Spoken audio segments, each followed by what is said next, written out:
prazer estar com você. Leandro, tudo bem? Fala, meu caro, tudo bem? Tudo bom, Ana? Tudo bem. Luiz aqui, querendo te ouvir. Não é que vai Leandro, sair muita coisa boa, mas se você quiser ficar aí, não tiver mais nada para fazer numa sexta-feira, você pode ficar. Ô, Leandro, mais uma vez, bem-vindo aqui ao Jornal da Fórum. Você está falando de onde? Você pode falar de onde você está? Não. Já dei uma desfocada no fundo aqui para dar uma... É isso aí. O Leandro Demore, ele era editor do Intercept. Ele saiu do Brasil no ano passado, recebeu várias ameaças. Leandro, conta um pouco dessa história para a gente, antes de a gente começar a falar. Mas como é que você está? Você está bem com a sua família? Está se sentindo seguro aí? Tá, cara, tá tudo agora, as coisas estão se organizando mais, né? E na verdade, desde o final de... meados para final de 2021, eu já estava sentindo que as coisas não seriam muito fáceis no ano eleitoral, né? Tava esperando já, infelizmente, uma campanha muito violenta, né? Era a expectativa de muita gente que acompanhava de perto a política, né? A gente tem ainda uns negacionistas do óbvio, né? Principalmente na imprensa, né? Achando que nunca vai ser isso, que nunca, imagina, não vai chegar nesse ponto, né? São os mesmos negacionistas jornalísticos que falaram que o golpe não é golpe, que o genocídio não é genocídio, que fascismo não é fascismo, né? Em geral é a mesma turma de sempre, né? A turma que sabidamente não gosta de gastar palavras. Eu não entendo muito esse conceito, né? Vocês da esquerda gastam palavras, né? E aí, no fim, a gente vai ver que o golpe era golpe, o fascismo é fascismo, a base do Bolsonaro nazista é nazista, o genocídio Yanomami é o genocídio, né?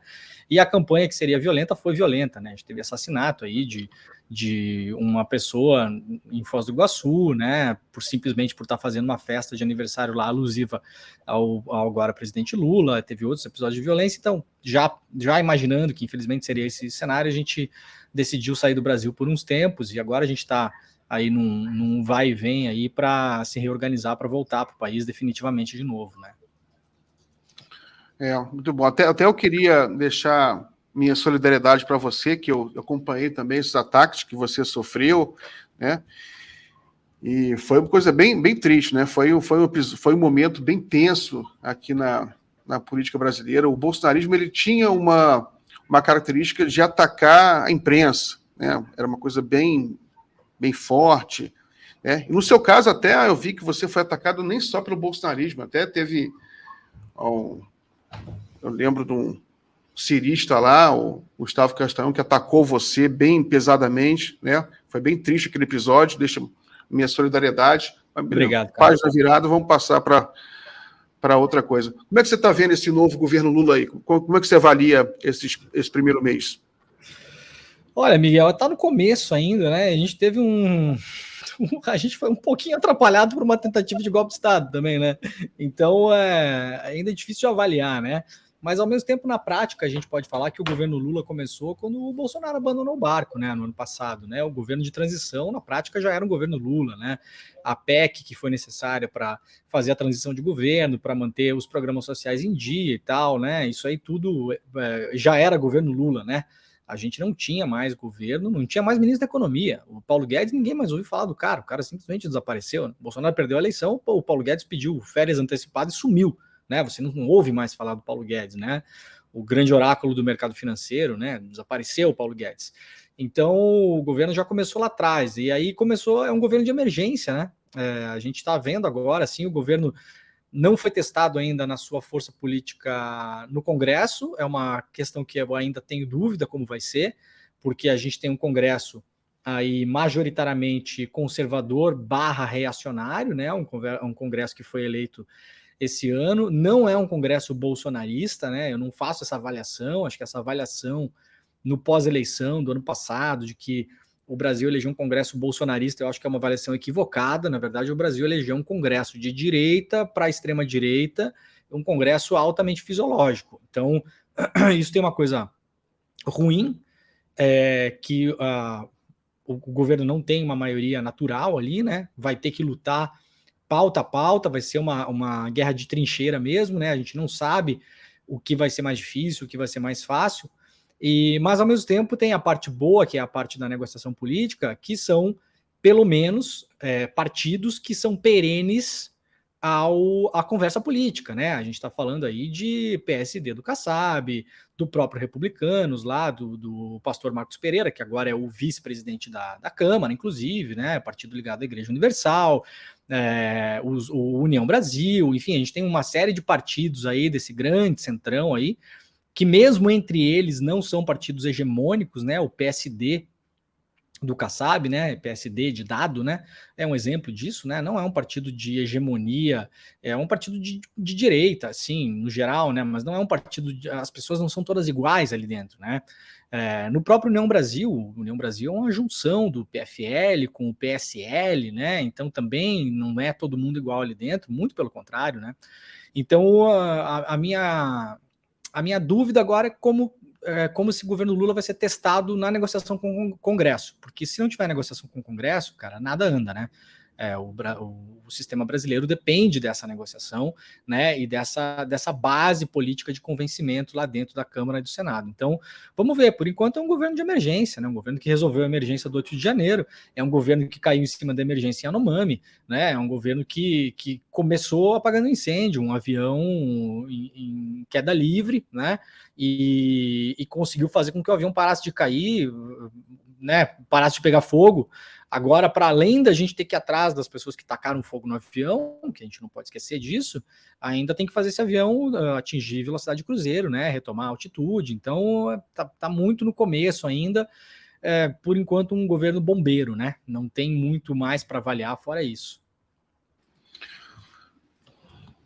Muito bom. Leandro, você sabe que o Lula se encontrou agora há pouco com o Biden, a gente já começou a vazar algumas trechos da conversa entre eles, pelo menos da parte pública. Coloca aí, por favor, Gui, esse print que eu mandei do Eixo Político, que tem uma frase aí. Em reunião com Biden, Lula diz que seu antecessor vivia de fake news, manhã, tarde e noite. Isso me é familiar, respondeu o presidente americano. Já é um xiste do Biden, né? Uma troca de... Eles têm alguma coisa em comum, né, Leandro? O Lula e o Biden, né? Ambos. O antecessor, né? Os dois antecessores malucos. E, cara, é uma volta, assim, a gente também tem que ver agora como vai ser a política externa do governo, né? Os governos do PT, principalmente o governo Lula, foram muito marcados por ter uma política externa, em termos de soft power, como se chama nas relações internacionais, muito agressiva, né? Não agressiva nas relações, mas agressiva no avanço de ocupação de territórios, né? No avanço da negociação política. Então, o governo Lula, principalmente, os dois governos Lula foram bastante reconhecidos por abrirem embaixadas em vários países periféricos, inclusive, né, várias embaixadas no continente africano, na Ásia, depois foram fechadas, né, muitas delas, né, então dá um peso muito grande para a diplomacia para fora das nossas fronteiras, e isso, na verdade, Miguel, não é uma coisa comum entre os países.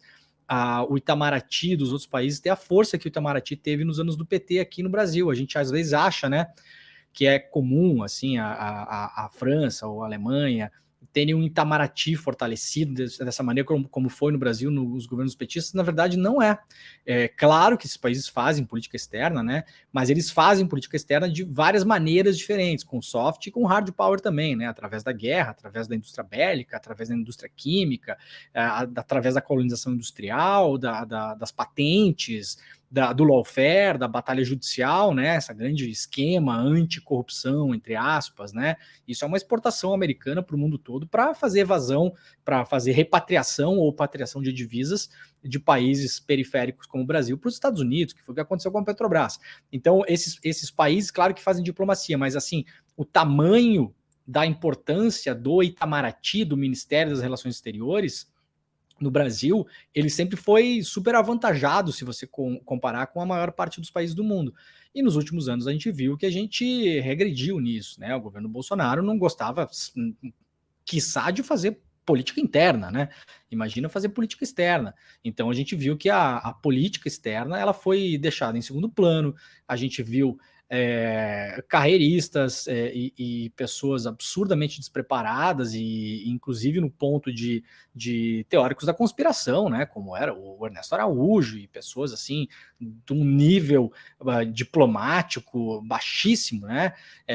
Então agora a gente tem uma expectativa que essa diplomacia mais presente, né, ela seja retomada. E é bastante simbólico que o Lula, já antes do governo, tenha feito uma internacional, né? Foi para a Conferência do Clima na Europa, e agora, já no primeiro mês de governo, né? Fechando o primeiro mês, começando o segundo mês, faça uma viagem internacional para os Estados Unidos, que é aí, junto com a China, o principal parceiro comercial do Brasil, né? Um país que, gostemos ou não, um país que não pode ser ignorado nessa diplomacia, né? Na verdade, a gente não precisa gostar de parceiro comercial, né? A gente tem que tentar desfrutar da parceria comercial do melhor jeito para o país, né? O Brasil faz negociações, vamos lembrar, com ditaduras da Arábia Saudita, por exemplo, né? Do príncipe saudita que mandou matar e esquartejar um jornalista dentro da embaixada saudita em Istambul. Então, e o Brasil negocia com esses países, vende e compra desses países, né? A diplomacia, ela é feita com o nariz tapado, né, Miguel? A gente, diplomata, não pode ter nojinho de conversar com ninguém, né? Então, vamos ver se a partir dessa viagem para os Estados Unidos também tem aí um novo impulso nessa diplomacia brasileira, que o Brasil está precisando também, né? Conversar com os países lá fora e voltar a ter algum protagonismo nos debates globais, né? Um país que já chegou a ser cotado aí para Conselho de Segurança, para ter uma cadeira permanente na ONU, né? Até mesmo nos anos Bolsonaro se cogitou entrar na OCDE, né? Que no fim das contas, sei lá eu se é positivo ou negativo, porque as diretrizes econômicas da OCDE também são bastante discutíveis, né? Bastante pontadas para o neoliberalismo, etc. e tal. Mas o Brasil tem que estar nessas mesas de negociação e tem que se colocar a importância de, se quiser dizer não, o Brasil que diga não para esses fóruns, né? Mas o que acontecia nos últimos tempos é que sequer convidados para os jantares a gente era, e quando era convidado, literalmente o presidente da República preferia jantar no McDonald's do que fazer diplomacia com presidentes de outros países, né? O que aconteceu com o Bolsonaro, cenas clássicas do Bolsonaro comendo um hambúrguer sozinho no McDonald's durante uma conferência de chefes de Estado, onde todo mundo estava lá negociando petróleo, tecnologia, produtos de saúde, de intercâmbio de educação. O Bolsonaro estava lá, igual um idiota, que ele sabidamente, comendo um hambúrguer no McDonald's, né? Isso é algo inadmissível para deixar de lado, né, o idiota que ele é. Isso é uma postura inadmissível para um presidente da República. Então, acho que confio, né, que respiraremos aí ares novos na diplomacia exterior brasileira também, né? Muito bom, Demore. Guilherme, coloca a sua foto que já liberaram do Lula com Biden, só para a gente deixar registrado aqui. Tá aí. O Lula tá registrado aí, né, para provar que realmente eles se encontraram. Tá bom, obrigado, Gui. Outra notícia também, só para a gente registrar aqui, que é essa notícia sobre que a PF identificou financiadores dos crimes na terra indígena Yanomami. Coloca aí, por favor, notícia importante. O delegado Humberto Freire afirmou também a pura possibilidade de genocídio contra o povo Yanomami e indígenas enfrentam crise humanitária, sem precedentes. É isso aí. Obrigado. Demore, o Brasil ficou chocado com esse genocídio do povo Yanomami, né? Aí eu queria saber a sua opinião sobre isso também, né? Você acha que dessa vez, você acha que o Bolsonaro ele pode ser condenado por genocídio dessa vez? Dessa vez porque também teve a acusação no caso da Covid. O que você acha? Cara, na verdade, a entrada do procedimento no Tribunal Penal Internacional, que foi dada contra o Bolsonaro durante a pandemia, ela agora, pelo que eu sei, pelo que eu me informei aí umas 2 ou 3 semanas atrás, quando estourou essa crise, né, dos Yanomamis, essa mais recente, né, não é a primeira, e infelizmente crise na Amazônia em relação a garimpo não será a última, né? O que acontece é que agora essa situação toda ela está sendo apensada no mesmo processo, né? Então não vai ter um novo processo contra o Bolsonaro, até porque você conseguir chegar nas portas de uma corte internacional é muito difícil, né? Não é qualquer pessoa que bate na porta lá e consegue enfiar um processo lá para dentro, né? Isso foi um trabalho de diplomacia, de diplomacia jurídica, né? De diplomacia de comunicação também, né? Então, agora, essas novas evidências, elas vão ser apensadas lá. Por quê? Porque o que se fala em genocídio, já desde lá atrás, tem relação com os povos indígenas, tem relação com povos isolados, tem relação, de fato, com etnias, para a gente ser bem técnico aqui, né? Para a gente não falar, já que o pessoal, né, o pessoal que não gosta de gastar a palavra, né? Vocês falam genocídio para qualquer coisa? Não é qualquer coisa. Já se falava durante a pandemia em relação ao genocídio de etnias. O que é a tentativa de genocídio de etnias? É você tentar exterminar uma etnia, de fato, uma linhagem, um povo, né? E isso já começou na pandemia. Vamos lembrar que o governo Bolsonaro, durante a pandemia, preferiu mandar caixas de cloroquina para aldeias indígenas em vez de vacina, né? As vacinas chegaram super atrasado nas aldeias indígenas. O governo Bolsonaro financiou missionários para catequizar, para colonizar religiosamente indígenas durante a pandemia, colocando essas populações em risco, porque, obviamente, esses missionários estavam indo para lá, levando, eventualmente, Covid também, o que é um absurdo, um disparate completo, com dinheiro público, inclusive, né? A gente viu aí na última semana, apenas uma ONG, uma organização ligada a Damares recebeu 800 milhões de reais nos últimos anos para, entre outras coisas, fazer esse processo de conversão religiosa de tribos indígenas, tá? Então, é disso que se fala. E agora, o que aconteceu nas terras Yanomami que veio à tona, vai ser apensado, vai ser anexado nesse processo. Eu acho que a chance de ter algum tipo de condenação, ela aumenta consideravelmente.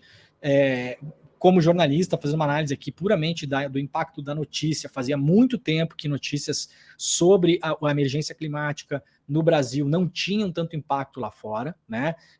Vinha tendo, eu acho que a última vez que teve um impacto grande foram aquelas queimadas monumentais que teve no Pantanal, isso aí já faz 2 anos e pouco, né? Mas, assim, relacionado a populações indígenas, fazia tempo que a gente não tinha tanto impacto. O impacto realmente foi muito grande. E a situação realmente é uma situação de calamidade, é uma situação de crise humanitária. Tanto é uma situação de crise humanitária que a gente tem aí Ministério da Defesa, Ministério dos Direitos Humanos, Ministério da Saúde, Casa Civil, Presidência da República, a gente tem um envolvimento, Ministério Público Federal, Polícia Federal, Forças Armadas, fazia muito, muito, muito tempo que a gente não tinha envolvimento de tantas instituições de Estado em cima de uma emergência em território da Amazônia Legal, né? Então, realmente, a pressão aumenta, né? Agora, se isso vai proceder por uma condenação ou não, é muito difícil saber, né, cara? Muito bom, Leandro. A gente já tem um trecho da conversa do Lula com Biden, já liberaram. Eu peço para o Guilherme colocar aí, é só um poucos minutos, a gente ouve e depois a gente comenta. Pode colocar, Gui.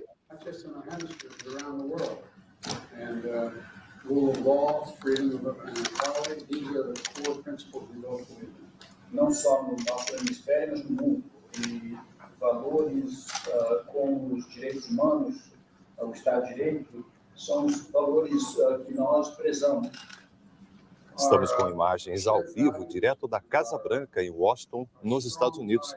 Neste momento, o presidente Joe Biden, dos Estados Unidos, se reúne com o presidente brasileiro, Luiz Inácio Lula da Silva. Esta visita do presidente Lula aos Estados Unidos, logo no início deste seu terceiro mandato, e atendendo aí a um convite do presidente Biden, marca a retomada das relações entre os dois países, que em 2024 vão completar 200 anos de diplomacia. São imagens ao vivo que a TV Brasil leva até você. Estamos aguardando aqui o momento em que, pelo enquadramento, será possível aí vermos a presença do presidente Lula neste encontro com o presidente norte-americano Joe Biden. O presidente Lula que viajou na quinta-feira para os Estados Unidos e cumpre esta agenda hoje. Daí, portanto, o presidente Lula nesta reunião com o presidente Joe Biden. Bem, presidente Biden, além de recolocar o Brasil besides repositioning Brazil na nova geopolítica mundial, in the new world geopolitics, porque o Brasil se isolou durante 4 anos, because Brazil isolated itself for 4 years, eu tinha 3 coisas primeiro para lhe dizer. I had 3 things to say to you, sir. Primeiro, agradecer First of all, to thank a you very much solidariedade sua, do reconhecimento da minha posse como for your presidente. solidarity and for acknowledging when I was sworn in office. Segundo, o Second, reconhecimento pela sua postura em defesa da I democracia. want to acknowledge your posture in the defense of democracy. E, por último, lhe dar os parabéns And last but not the least, to pelo congratulate you discurso de antes de ontem, because of your speech to the State of the Union 2 days ago. que é um discurso que cairia muito bem se fosse feito no Brasil. It would fit very well if that speech was made in Brazil. O senhor sabe que o Brasil ficou 4 anos se auto-marginalizando. You know, Mr. President, that Brazil Um self-marginalized presidente itself for que não 4 years. gostava de manter relações com nenhum país. The former president didn't enjoy to keep international relations O with any country. mundo dele terminava e começava com a fake news. His world started and ended with De fake manhã, news. de tarde e à In the noite. morning, afternoon, and at night. Ele me parece que menosprezava relações It internacionais. seems that he despised international relations. Tá aí, nós acompanhamos imagens. É isso. Quer comentar alguma coisa, Leandro, sobre esse trechinho aí? O Guilherme Almeida, que está aqui na produção do chat, lembrou muito bem que essa gravata é a famosa, né? A gravata do depoimento lá do Lula para o Moro, na Vaza Jato, né? Eu não sei se é a mesma gravata ou se o Lula é igual o Charlie Brown, que tem 15 roupas iguais, né? Mas deve ser a mesma gravata. É isso, né? É uma reconstrução de pontes, na verdade, né? E a gente nunca pode ter, né, Miguel, deixar de ter em mente que o Lula, apesar da destruição de boa parte da reputação dele com a prisão, né? Prisão, vamos repisar aqui, injusta e ilegal, mas a gente tem que fazer uma análise fria dos fatos, né? Isso acaba arranhando muito a reputação do Lula no exterior, inclusive, né? Durante todo esse período aí, se pegar um arco aí de 10 anos, desde que o Lula saiu da presidência até a soltura dele, antes da soltura dele, a imagem dele na Europa, em outros lugares do mundo, ela mudou bastante, né? Ela mudou bastante. O Lula estava entrando num imaginário como político muito próximo ali de uma figura como Mandela, né? Isso era bastante claro, assim, conversando com colegas jornalistas europeus, fazendo coberturas, né? Eu fiz coberturas na Europa do Lula também, fiz acho que 2, fiz uma visita dele ao Berlusconi, e fiz uma visita dele ao Vaticano, eu acho, né? Nessa visita dele ao Berlusconi, a gente cheguei a conversar com o Lula na época, né? E aí a moral do cara estava lá em cima, né? E aí, obviamente, a Lava Jato, ela procede também aí um mecanismo de destruição de reputações, e isso afeta a reputação do Lula, né? Inevitavelmente afetaria, né? Porque as pessoas que estão fora do Brasil, elas não acompanham o dia a dia, elas não se ligam no que está acontecendo aqui, elas são informadas só por aquelas parcas e esparsas manchetes que aparecem na imprensa local, lá no La Repubblica, no Corriere della Sera, no Le Monde Diplomatique, enfim, no The Guardian, aí você vai ter uma cobertura internacional por parte desses meios muito fraca, na verdade, né? Muito, muito escassa. Então, arranhou muito a imagem do Lula lá fora. Mas é impressionante como essa volta dele na política, ela meio que reseta o jogo, né? E isso é bom para o Brasil. Isso é bom para o Brasil. A gente ter presidente forte, com uma imagem forte lá fora, é bom para o país. Pode ter gente que está nos vendo aqui que gostaria que fosse outro presidente, que gostaria que não fosse o Lula, que votou no Ciro, sei lá o quê, que votou no Bolsonaro, até sei lá o quê. Mas isso, dentro da análise que a gente está fazendo aqui, pouco importa, na verdade, né? O que importa é que teve um reset da imagem do Lula com justiça, né? Obviamente que você não limpa toda ela, porque a notícia ela demora para chegar e biografia é uma coisa difícil de você zerar o jogo, né, em etapas, né? Você vai andando e você vai reorganizando a sua biografia, né? Então, mas o importante disso é que veja como o Lula é um cara reconhecido de ser prontamente recebido pelo Biden no primeiro mês de governo, e não só, vamos lembrar que o Biden foi um dos primeiros presidentes do mundo a reconhecer a vitória do Lula nas eleições, né? Isso foi uma coisa bastante simbólica também, né? E vamos lembrar outra coisa, tinha um movimento muito grande do Congresso americano e da própria presidência da República estadunidense, né, dos Estados Unidos, durante o ano passado, se manifestando no sentido de que se houvesse uma tentativa de golpe de Estado por parte do Bolsonaro, os Estados Unidos não apoiariam e, pelo contrário, houve uma tentativa, inclusive, de votação no Congresso dos Estados Unidos, que acabou não passando, essa votação não foi aprovada, mas ela serve claramente como uma pressão de soft power, dessa questão da diplomacia, de passar lá uma resolução que, caso as Forças Armadas interferissem nas eleições brasileiras, teria corte de comércio internacional com os Estados Unidos, né? Não total, obviamente, mas teria corte de financiamento, corte de cooperação militar do exército estadunidense com o exército brasileiro. Então isso foi levantado pelo Congresso americano em documento, em votação, né? Isso não foi assim uma coisa falada por um congressista, isso foi levado a debate, né? Então a gente vê aí que isso tudo também está muito ligado à volta da normalidade democrática, a gente ter de novo um governo que vai acertar, vai errar, mas ele está dentro do que o Bolsonaro chamava de 4 linhas, que nunca foi. Esse governo agora, teremos um governo dentro da Constituição, né? Então isso é reconhecido quando o presidente dos Estados Unidos, que não recebe qualquer um, ainda mais da maneira como foi, vamos lembrar que o Lula está hospedado lá dentro das dependências, né, do complexo ali da Casa Branca, e também não é qualquer chefe de Estado que é recepcionado ali dentro. A maioria dos chefes de Estado, na verdade, ficam em hotéis, ficam em outros lugares, né? O Bolsonaro, quando foi no ano passado, ficou em hotel, por exemplo, né? No ano retrasado também, nas conferências da ONU, né? Então, a gente tem aí uma prova de que a imagem do Lula, mesmo depois de tudo o que aconteceu em relação à Lava Jato, ela segue uma imagem muito forte lá fora, e isso é bom para o Brasil, né?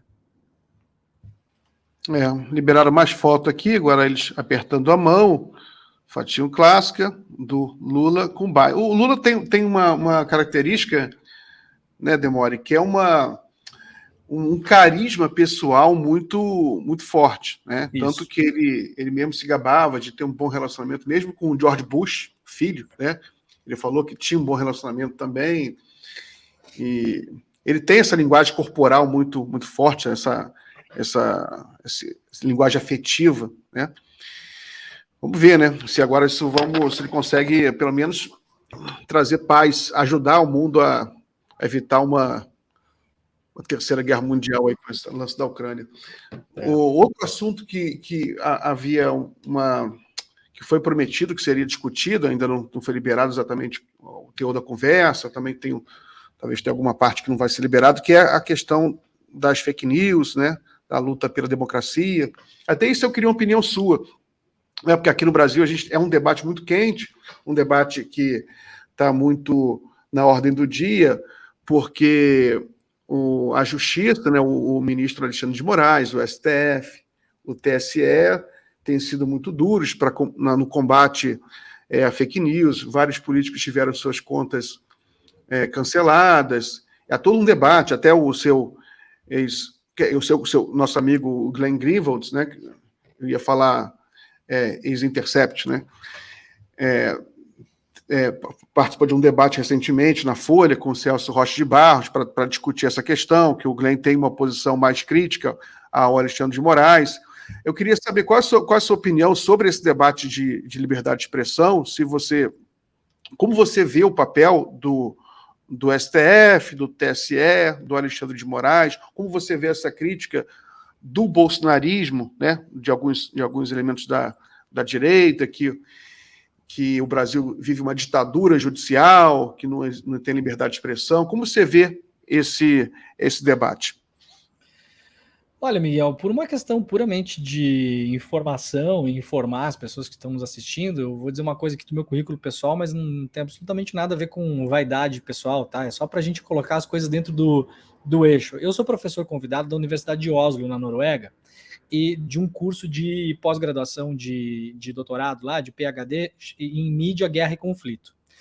Então, assim, E todos os anos vou 1 ou 2 vezes para a Noruega por causa da universidade, né? Porque a gente tem os alunos lá e tem os cursos para fazer. Eu dou alguns cursos e participo também da organização junto com os alunos, porque eles têm que escrever os seus artigos, né? Os alunos que ganham as bolsas. Esse assunto sobre a liberdade de expressão sendo colocado assim no seu limiar, né?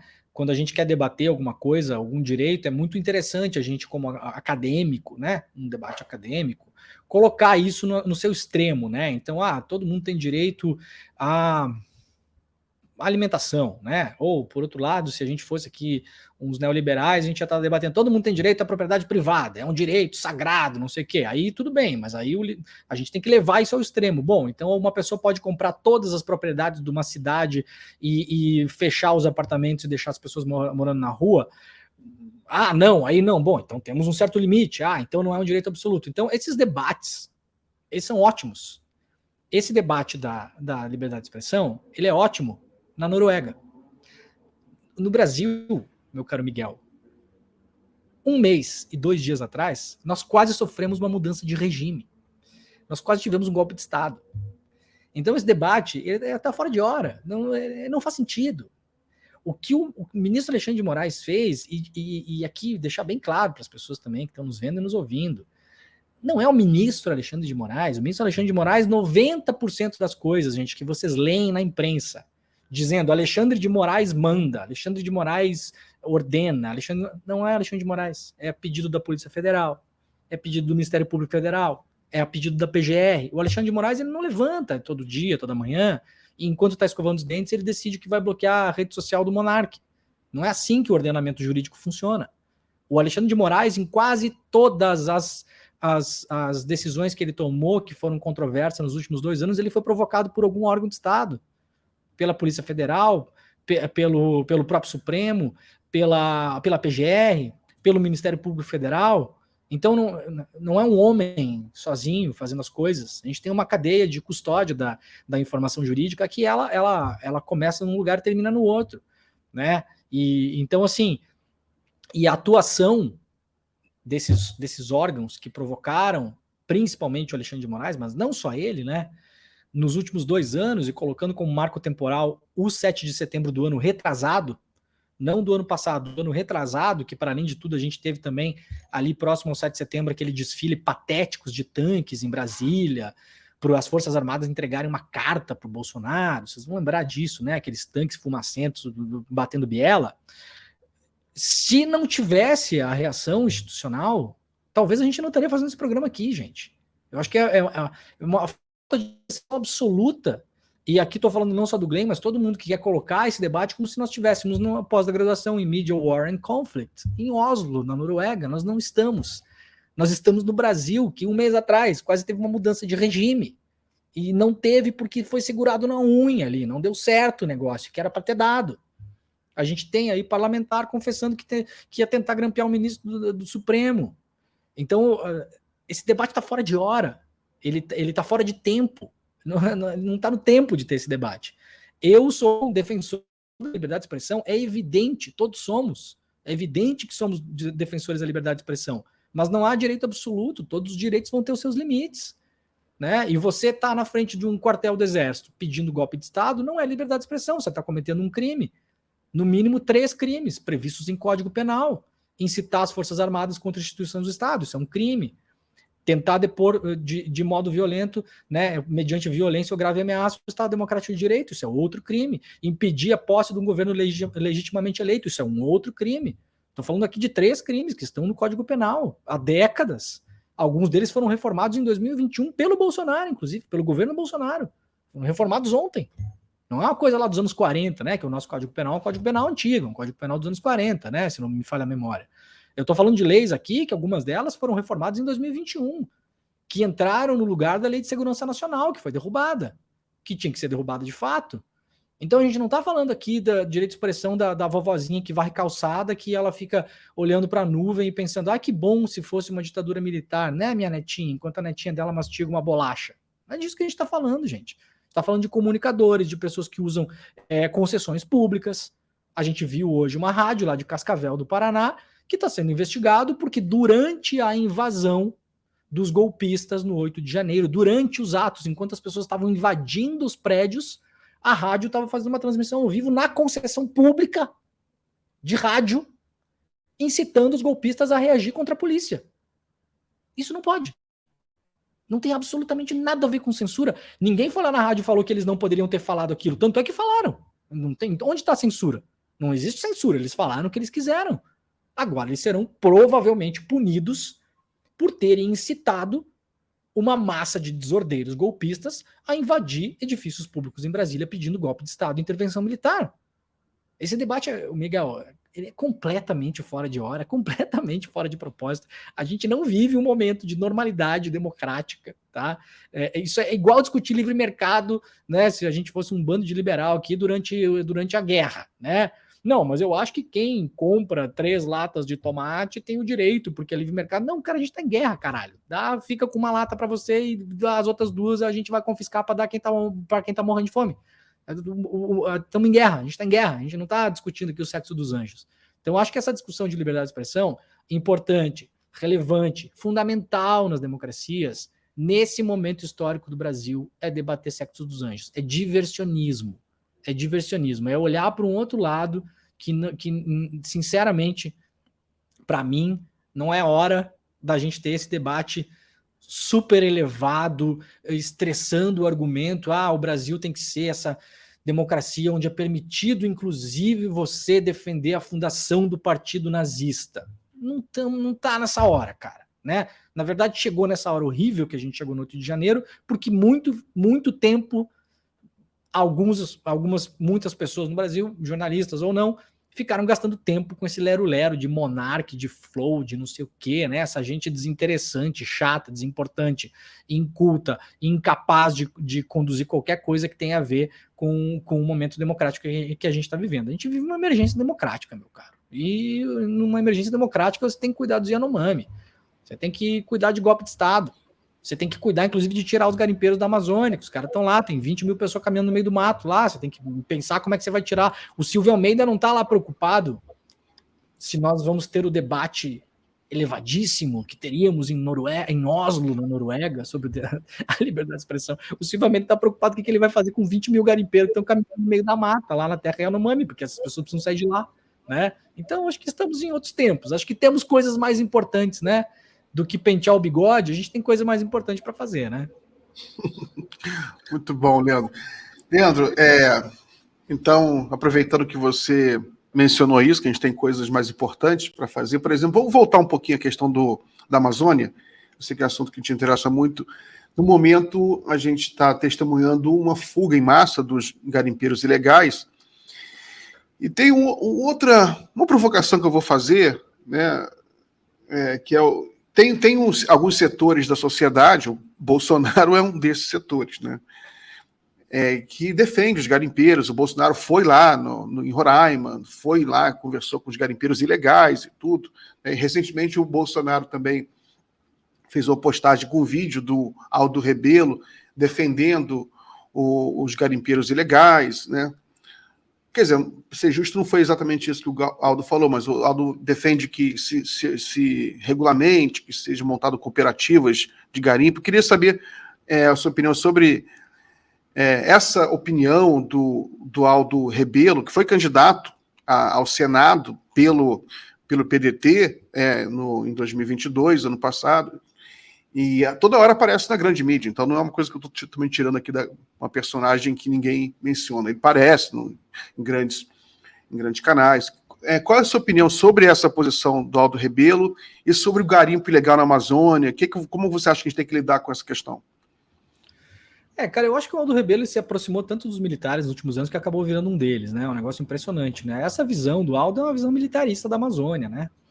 Ela é uma visão classicamente militarista da Amazônia, principalmente uma visão a partir dos anos 60, né, onde a gente tem toda a ideia dos militares sobre a Amazônia, de ocupar para não entregar, que a Amazônia era uma imensa vastidão verde desabitada, o que é uma imensa mentira, né? Então os militares tinham essa visão territorialista da Amazônia e sobretudo, isso foi passado para a sociedade brasileira, né? O governo militar, na época, ele criou vários programas de incentivo financeiros para que as pessoas se mudassem para dentro da Amazônia. Então, as pessoas que tinham lá um pedaço de terra no interior do Paraná, no interior de São Paulo, de Minas, de vários lugares do mundo, né, acabaram se desfazendo das suas propriedades para ocupar propriedades na Amazônia, derrubar a mata, fundar cidades, né? Então daí vem a fundação de várias cidades no coração da Amazônia, né? E não só na Amazônia, na borda ali da Amazônia Legal, no norte do Mato Grosso, né? Alta Floresta, Castelo de Sonhos, já no Paraná, no Pará, perdão, Novo Progresso, né? No seio ali da BR-163, né? BR essa construída pelos militares também, né? Não começou com os militares, mas foi fundamentalmente aberta ali durante o governo militar. Então, essa visão militarista sobre a Amazônia, ela é muito perigosa, por quê? Porque, para além de tudo, ela coloca dentro de um recorte de uma análise puramente capitalista da Amazônia, ela vê a Amazônia só como um recurso do capital e ela vê a população indígena como um recurso de mão de obra. E isso é muito perigoso, né? A gente permeia um pouco a sociedade brasileira essa ideia do índio vagabundo, que o Mourão falou, lembra? Que nós herdamos a preguiça do índio, a indolência do índio, não lembro? Foi uma das frases do Mourão do ano passado, né? Isso não é uma frase do Mourão, isso permeia a mente, as mentes de boa parte da população brasileira. Eu já vi muita gente falar isso, eu já ouvi. Eles falam isso, que o índio era preguiçoso, não queria trabalhar. Exatamente, que não adianta dar terra, porque o índio não quer trabalhar e tal. Porque, gente, várias das populações indígenas não estão e não são obrigadas a estarem inseridas no modo de produção capitalista. Essas populações indígenas, eu sugiro, inclusive, que todo mundo leia A Queda do Céu, do Davi Kopenawa. Elas vivem com uma outra visão, com uma outra cosmogonia do mundo, elas têm um outro entendimento do mundo, que não tem a ver com o modo de produção capitalista. E isso tem que ser respeitado. E elas têm que permanecer onde quiserem permanecer, do modo de vida que elas quiserem. A gente não pode medir a população indígena pela régua do capitalismo. Se eles não plantam, se eles não criam gado, se eles não mineram ouro, então eles não servem para nada. Ou é isso, ou eles têm um desejo inconfessável de morar nas grandes cidades para comprar um telefone, smartphone e comprar um carro. Não, isso é uma visão basicamente de dentro dos quartéis, a partir dos anos 60. O Aldo Rebelo expressa isso claramente, né? Eu digo de novo, está tão envolto de militares que acabou se tornando um deles, me parece, né? Mentalmente falando, né? Então a gente tem aí um grande problema pela frente. Por quê? Não é só uma questão de você ter a mineração na Amazônia. Essa mineração, como a gente está vendo ali, é uma mineração feita por miseráveis. A gente não pode esquecer disso. Eu vi muita gente, Miguel, essa semana aí, falando que tem que deixar os garimpeiros lá para morrer, tem que deixar caminhar no meio do mato mesmo, tem que deixar se ferrar. Eu discordo completamente disso. A população itinerante de garimpeiros que está hoje na terra Yanomami, que é estimada em 20 mil garimpeiros ilegais. Muitos deles fugiram para Guiana e para Venezuela, né? Estão ali à espreita, esperando que o governo se retire para voltar, para continuar minerando. As pessoas não vão desaparecer dali, né? Essas pessoas, veja bem o que eu vou falar, mesmo que criminosas, são um problema do Estado. Elas não são um problema delas. O que eu quero dizer com isso? O Estado, precisa dar conta dessas pessoas lá dentro, transportá-las para fora da terra indígena Yanomami, saber de onde são, para onde estão indo, né? Dar condições para que elas se organizem lá dentro, para que elas possam ser retiradas dali, porque, Miguel, o que está acontecendo agora? Os grandes financiadores dos garimpos não estão enfiando o pé no barro lá na terra Yanomami. Não estão se contaminando com mercúrio lá na terra Yanomami. A tiazinha cozinheira, que até a semana passada, ou até o mês passado, ganhava R$500 fazendo faxina por mês em Macapá, e aceitou um emprego de cozinheira dentro do garimpo, sabe quanto ela ganha para cozinhar para garimpeiro? 5 a 6 mil reais por mês. É muito tentador para alguém que vive na miséria, morando em barraco numa grande cidade brasileira. A gente não pode culpar essas pessoas, não esquecendo o fato óbvio de que estão cometendo crime lá dentro, levando doenças para populações indígenas, cometendo abusos com as populações indígenas, cometendo assassinatos, enfim. Todos os tráficos do mundo acontecem ali também, né? Nesses momentos a Amazônia acaba virando a grande barriga dos tráficos, né?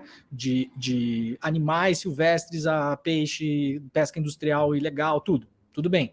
Mas isso é um problema de Estado. E aí, meu caro, não importa se foi o Bolsonaro que fez.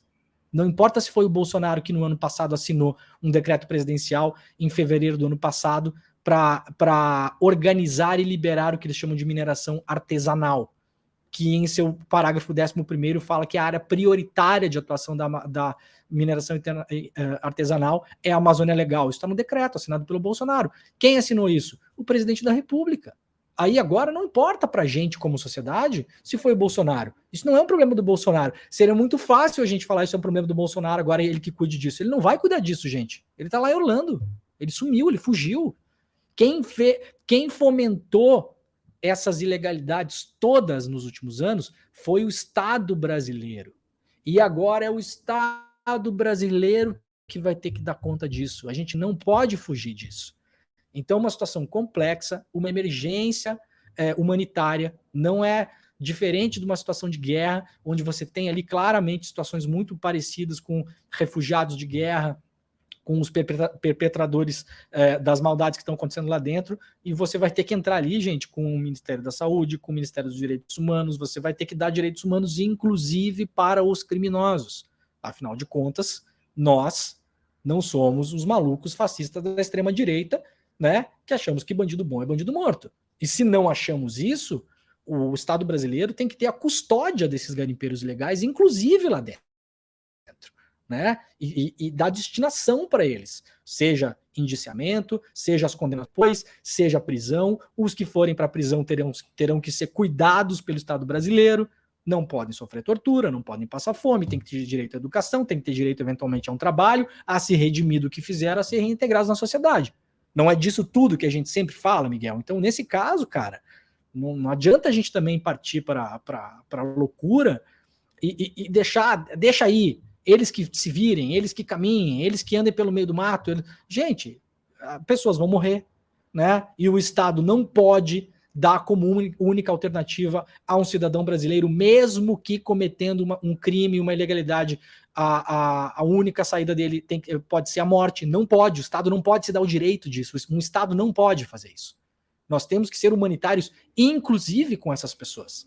E é difícil falar isso, difícil ouvir isso, difícil aceitar isso, mas é um fato que está colocado na Amazônia. Então a gente tem primeiro essa emergência, e depois, meu caro, antes de entrar por essa linha de regularizar cooperativa, de não sei o quê, a gente tem que regularizar a cadeia do ouro.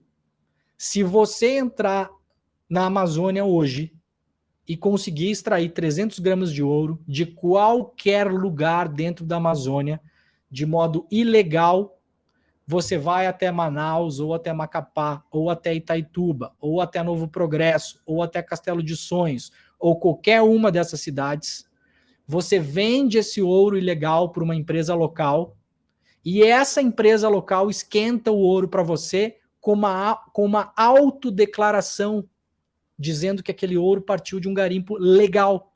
E a partir disso, esse ouro está quente no mercado e é vendido para grandes empresas, principalmente empresas que estão instaladas nos Jardins e na Avenida Paulista e na Faria Lima.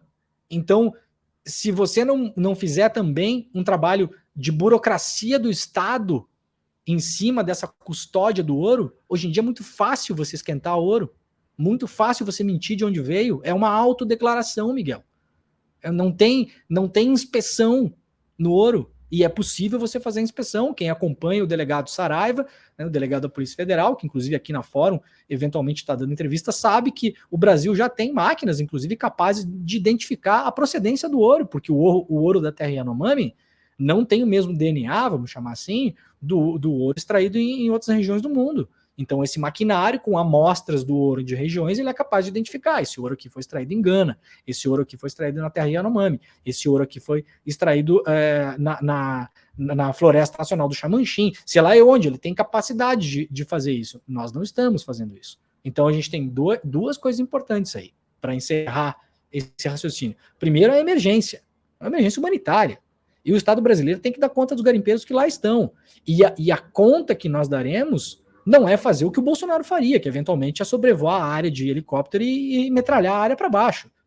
Isso é o que o Bolsonaro faria. Nós não podemos fazer isso. Nós não pensamos assim. Nós não acreditamos nisso. Não é a visão humanista que nós temos sobre o mundo. Então essa é a primeira coisa. A segunda é cuidar do futuro desse negócio todo, e o futuro não passa por operações policiais apenas. Aliás, não passa prioritariamente por operações policiais. Ele passa por uma regulamentação mais dura em relação à procedência do ouro que é comprado, vendido e exportado no Brasil. Então, essa é a treta que a gente está nesse negócio todo. Muito bom, Demório. Muito bom. Gostei muito. Posições muito lúcidas suas. De fato, é importante a pessoa ter imaginação, né? Porque se fala em garimpo ilegal, mas esquece, por exemplo, que tem, por exemplo, a cozinheira lá, né?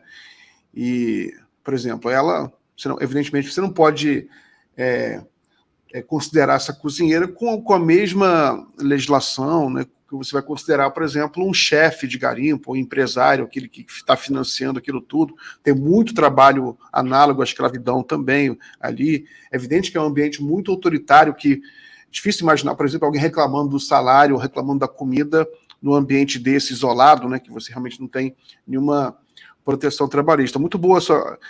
Eu espero que o ministro Silvio de Almeida esteja também considerando isso, né, para resolver essa questão toda do garimpo, que tem que resolver da forma mais humana possível.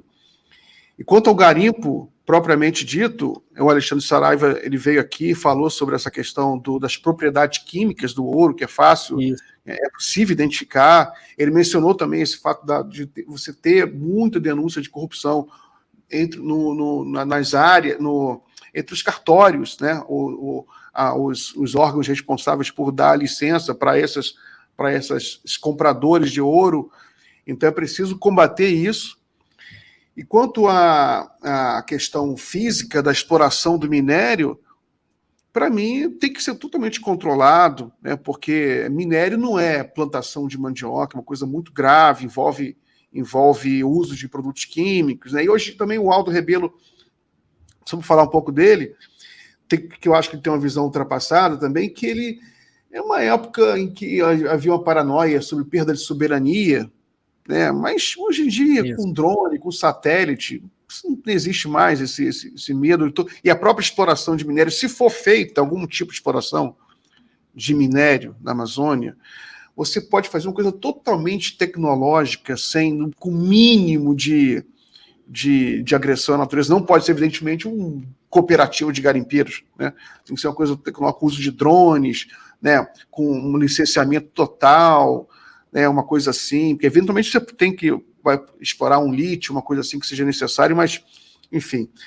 Mas, Demora, a gente vai até 19h30, a gente tem 5 minutos, só para informar você, agradecer mais uma vez aqui a todos os internautas que estão comentando. Deixa eu fazer a última pergunta, então, para você, aproveitar a sua presença. Você ficou à frente de uma grande reportagem, que foi a Vaza Jato, né, que foi aquela série de denúncias contra a Lava Jato. E queria aproveitar, então, a oportunidade para te perguntar sobre isso, né? A gente não tem pouco tempo para falar muita coisa, vou te perguntar uma pergunta mais humana, né?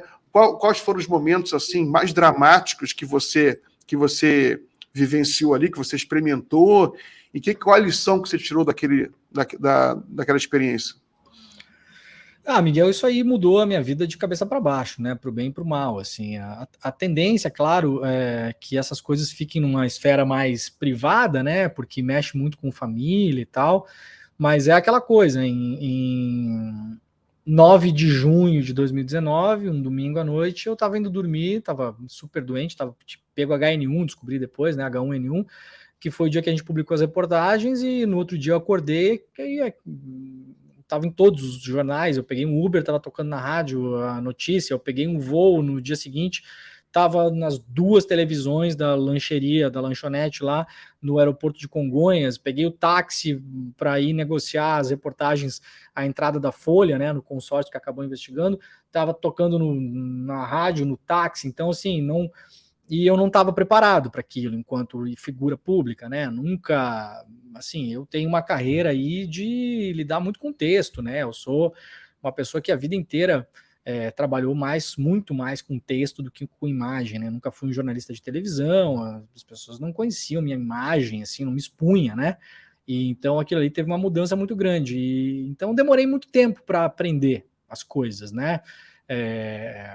Desde aprender a me cuidar, aprender a não perder algumas liberdades também, né? Como falávamos antes, nem todo direito é absoluto, né? Perder algumas liberdades também, né? Não conversar alto no aeroporto com alguém, por exemplo, porque as pessoas ficam olhando, ficam ouvindo, podem, sabe? Tem 1 milhão de coisas, né? Que você muda na sua rotina do dia a dia também, questão de segurança, né? Minha, da minha família. Então teve assim uma transformação e a gente está indo para o 4º ano já que aconteceu isso, né?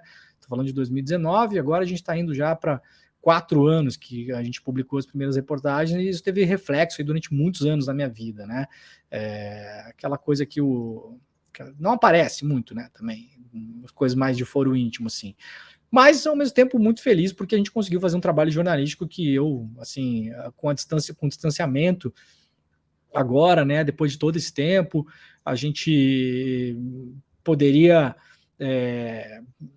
ter errado até muito mais, assim, eu acho que a gente errou muito pouco na condução das coisas, a gente errou muito pouco tecnicamente, inclusive tem pouca errata nas matérias, tem pouca, sabe, comida de bola, assim, do tamanho que era o negócio, o desafio que era, sabe, eu acho que a gente trabalhou com tanta atenção naquilo, e eu falo não por mim, mas por todos os jornalistas que trabalharam, né, da redação do Intercept, da redação da Folha, do BuzzFeed, do El País, da Veja, né, todos os parceiros aí, acho que eu estou esquecendo algum, El País, Veja, BuzzFeed, Intercept, o próprio Reinaldo Azevedo, que acabou participando mais até da divulgação de algumas coisas do que o trabalho de reportagem em si, né? E não era mole tocar aquilo, né? Para as pessoas que não têm muita ideia. Assim, a gente recebeu um arquivo completamente bruto, desorganizado, não decifrado, né? De uma fonte que não era uma fonte especialista naquele arquivo, né? Não conhecia direito o arquivo, né? Hoje os jornalistas que trabalharam com o arquivo conhecem muito mais o arquivo do que a fonte original do arquivo, né? Isso eu posso te dar certeza absoluta, assim, né? Pela quantidade de horas que nós ficamos em cima daquilo, né? Então não era um trabalho fácil. Então, no fim, assim, acho que a gente conseguiu extrair um bom jornalismo dali e teve uma repercussão na República, né, no Brasil, que foi importante, né? Eu sempre brinco, né? Quando falam assim, a Vaza Jato, né? Vocês soltaram o Lula. Eu falei, não, nós não soltamos o Lula. O que soltou o Lula foi o fato do Lula ser inocente. Isso é a primeira coisa, né? O Lula só saiu da cadeia porque ele era inocente. Se ele fosse culpado, não haveria Vaza Jato na cadeia, né? Então, deixar claro uma coisa: o Lula deixou a prisão porque era inocente e estava preso de modo injusto. Isso é uma coisa que a gente tem que deixar bem claro. Agora, claro que a Vaza Jato ela foi um ponto de virada ali, né? Ela acabou causando a suspeição do Moro, ela mudou cabeças de ministros do STF que estavam irredutíveis em relação à suspeição do Moro, né? Isso a gente sabe de fonte confirmada. Vários ministros falaram, inclusive no voto, né? Onde teve a suspeição do Moro, citaram os diálogos, etc e tal, né? Citaram o próprio livro da Vaza Jato, que foi lançado depois pelo próprio Intercept. Então, assim, para mim, como jornalista, fica esse sabor, assim, de você ter o seu trabalho que teve um impacto positivo, né, na vida social das pessoas, né, que acabou sendo muito importante para derrotar o bolsonarismo, evitar mais 4 anos de Bolsonaro. Então, no fim das contas, isso é o que vale, né? Isso me deixa muito feliz, né? Muito bom. E o Walter Delgatti, o hacker, né, de Araraquara, no final ele voltou um pouco a participar do debate, porque ele foi se encontrar com o Bolsonaro. O Brasil, eu rio porque o Brasil tem umas coisas meio engraçadas às vezes. O roteirista do Brasil, ele não descansa, né?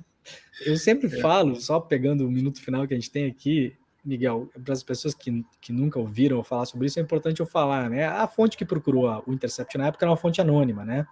E assim permanece em relação a mim, tá? Eu nunca confirmei nem desconfirmei que fosse o Delgatti a fonte, né? Uhum. Porque eticamente a fonte pediu anonimato e nunca mais voltou a conversar comigo, pessoalmente, para dizer que esse anonimato não vai mais. Então, assim, eu sempre falo, né? O Walter Delgatti apontado pela Polícia Federal como a fonte da Vaza Jato, claro. né? Então, assim, para a gente deixar bem claro isso. Mas também, no fim das contas, a gente tem que ter uma certa cautela com... assim, fonte a fonte, né, Miguel? Você sabe, né, cara? Às vezes a pessoa te procura, toda fonte que procura um jornalista, ela tem um interesse. Às vezes é um interesse nobre, às vezes não é um interesse nobre. Tem fonte de bom caráter, tem fonte de mau caráter. A fonte, ela não é automaticamente um herói, não, nada disso, né? Vamos lembrar aí fontes clássicas do jornalismo brasileiro nos últimos anos. O Pedro Collor. Pedro Collor foi uma super fonte, ajudou a derrubar o Collor. No entanto, não endeusamos o Pedro Collor como um herói da República, né? O Pedro Collor foi uma fonte, né? O Roberto Jefferson, né? Foi endeusado pelo pessoal da extrema-direita, e o Roberto Jefferson foi a grande fonte do Mensalão, né? A ex-mulher do Valdemar da Costa Neto estava na moda aí um mês atrás, aí gravou um vídeo falando do Valdemar e tal. Ninguém vai levantar uma estátua para a mulher do Valdemar da Costa Neto, né?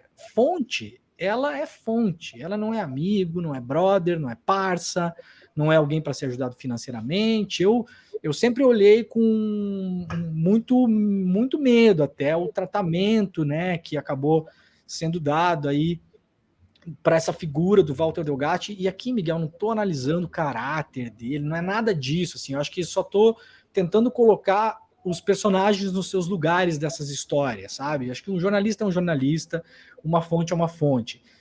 As exceções são as exceções. Aí, se o Edward Snowden inicialmente é uma fonte e depois se transforma pelos próprios méritos e pela própria ética e pela própria luta diária em um militante dos direitos humanos digitais e da informação, é outra coisa. Mas inicialmente ele era apenas uma fonte.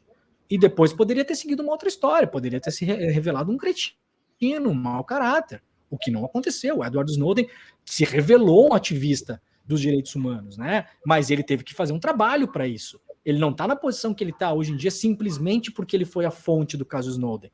Se ele fosse só a fonte do caso Snowden, seria a fonte do caso Snowden, como fonte de várias outras reportagens, né? Então eu sempre vi com um certo receio, assim, esse tratamento sabe? E de novo, longe de fazer uma análise de caráter, eventualmente da pessoa em questão, de tirar a importância da fonte original da Vaza Jato, não se tira a importância, jamais, isso não se apaga na história do Brasil, há que se ter ali um reconhecimento, lógico, é óbvio que sim, né?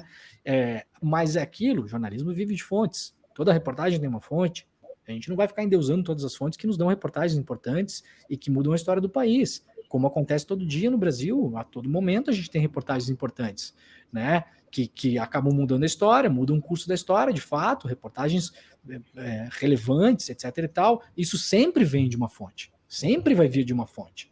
Então a gente tem que colocar as pessoas nos seus lugares, né? Então, assim, acho que é importante fazer esse alerta, assim, acho que foi bem, né? Acho que me expliquei bem, né? Não é uma questão de